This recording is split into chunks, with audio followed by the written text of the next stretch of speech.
The Insta360 Luna versus the GoPro Mission 1 Pro. Don't buy either until you watch this video. So with all that being said, let's go ahead and begin now. As of right now, the Insta360 Luna's official release date is not known, but it's said to come sometime in the middle of this year. So that is currently all we know at this moment in time. But on the other hand, with the GoPro Mission 1 to the Mission 1 Pro, as of right now, pre-orders are available for, I believe, May 21st. And then May 28th is the official release date for those cameras. So in comparison between the two cameras, this is definitely something to look out for sure. Ultimately speaking, let's get into the nitty-gritty between the Insta360 Luna and the GoPro Mission 1 and the Mission 1 Pro. So as of right now, we know that one's going to be more of an action camera based, traditional action camera, but with like cool lenses and attachments that you can reattach and attach. But one's going to be more of an innovative gimbal system because Insta360 as of yet has not had official gimbal camera. While they do have the Flow and all that, they don't have an official gimbaled pocket-sized camera, kind of like the Pocket 4. But now the Luna coming out, that's going to change, which is great and awesome. But let's go ahead and do a head-to-head battle to see which one is the best for you in your situation. So let's go ahead and do that now. So in terms of the Insta360 Luna, the biggest news of them all, and I've mentioned it in previous videos before, but I'm going to mention it once again because it's that great of news. It now supports 10-bit iLog color grading. So you have full range of color grading, and I can finally go ahead and color grade on my Insta360 Luna if I do end up getting that camera, because fact of the matter is when you color grade with the Ace Pro 2, which we're using right now,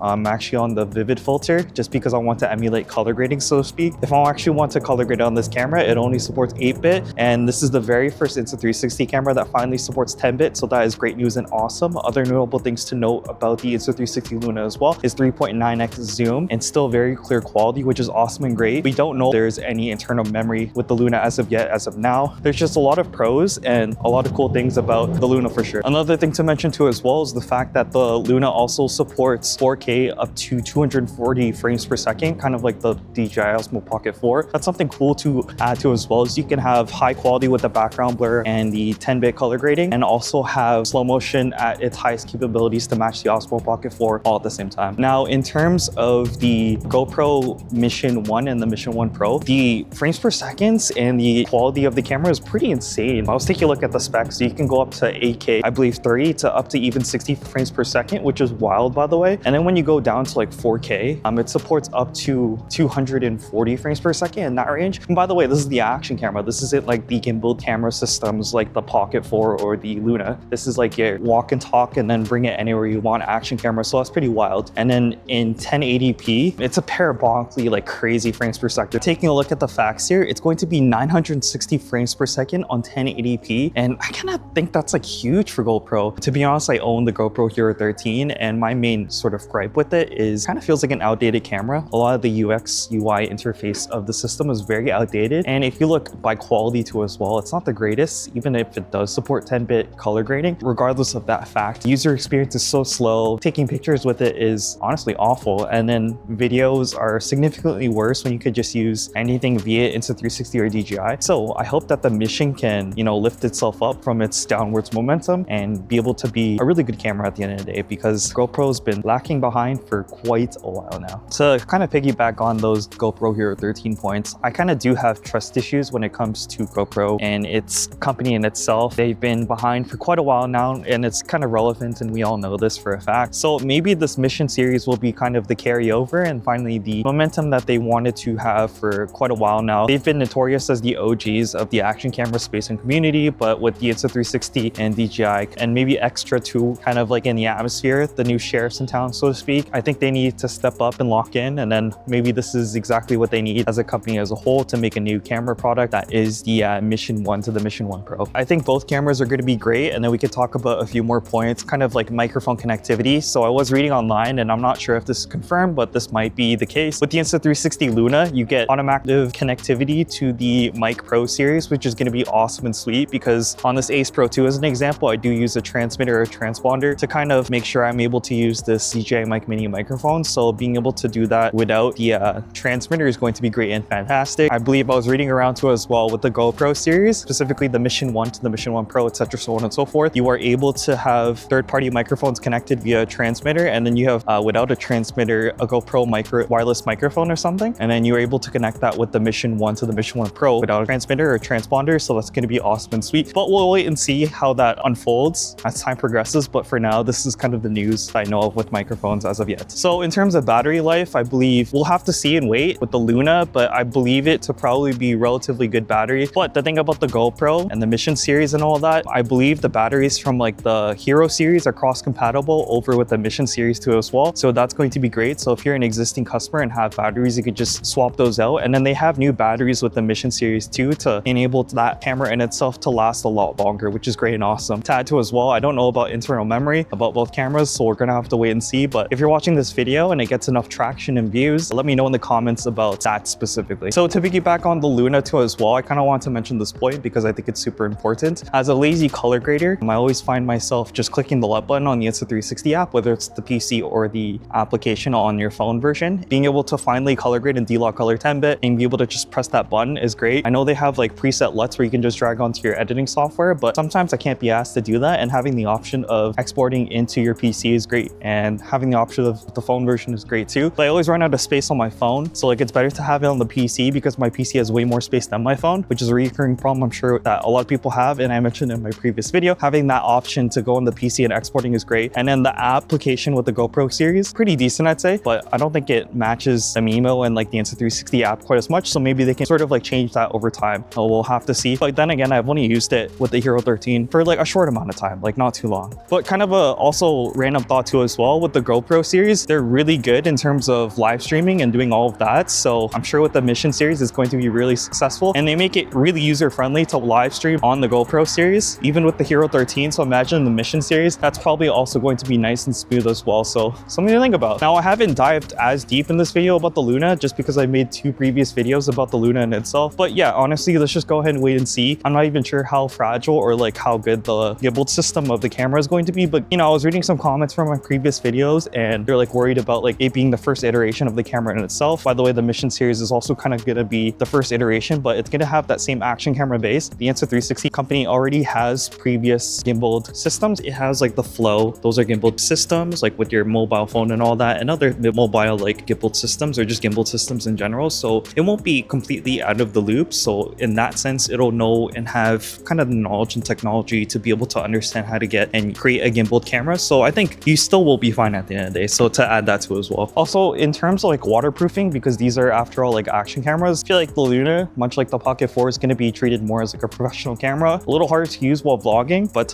possible for sure. But you might have that close-up look, kind of like the gimbal cameras kind of have with the Pocket 4 and all that. But we'll wait and see. We'll definitely wait and see. But the action camera and the Mission 1 to the Mission 1 Pro is going to be more quote-unquote action cameras. So I'm sure that's going to be more durable and also waterproof and also have that nice depth of field. So it'll be more suitable for vlogging and walking, talking kind of like this, or just like actionary shots. So kind of pick whatever you kind of want to lean on more to, and then pretty much the choice is yours. But first, if you plan on traveling anytime this year, I'd recommend you guys use Holofy eSIM. So Holofy eSIM is connected in over 200 destinations, and the installation process is very easy. But first, you have to make sure your phone is eSIM compatible. So all you have to do is download the Holofy eSIM app, choose the destination and how many days you want to use the eSIM for, and use code Dominic for 5% off. And you can also check out the subscription plans too as well. One's going to be unlimited data and one's going to be 25 gigabytes of data, and you can use code Dominic for 10% off on those plans too as well. There's always on 1 gigabyte of emergency data just in case if you run out, so you'll never have to worry about it on your travels. And with all that being said, let's go ahead and return back to the regular scheduled program. Alrighty, so I believe that is pretty much everything to the video, and I talked about all the points that we pretty much know as of right now. I think it's going to be really interesting to see how everything plays out with the Luna and then the Mission series and also the Pocket series too as well. But if I were to choose one camera, these are my points. So if you want to stay in the Insta360 ecosystem, which I definitely do enjoy, the simplicity, the user interface and all of that, the Luna is going to be great. They're also collaborated with Leica, so you know they're going to provide you with really good quality and have full Leica features and filters, lens switching and all of that. And then having a gimbaled camera is going to be pretty sweet. And I already have the Ace Pro 2, so there's that too as well. But if you're kind of like a loyalist to GoPro and finally they're making the upgrade and you trust the lineage of the GoPro series, and having something more cooler like Mission 1 to the Pro series, and even having that like swappable camera feature or the lens, that's going to be pretty cool as well. If that kind of resonates with you more, then that's great. As for me, the GoPro Hero 13's interface and user system is like really bad, and like the touch feedback, and finally there's microphone connectivity, but on the Hero 13 it's just really slow, really bad, low quality. Let's hope that this Mission series has really good quality, more user experience is a lot better, and like touchback and microphone connectivity finally, instead of having that like attachment. But we'll wait and see, and you can make the choice of whatever resonates with you more between the points of the two cameras. But with all that being said, hope hope you enjoyed the video. Leave a like, comment, and subscribe, and peace out.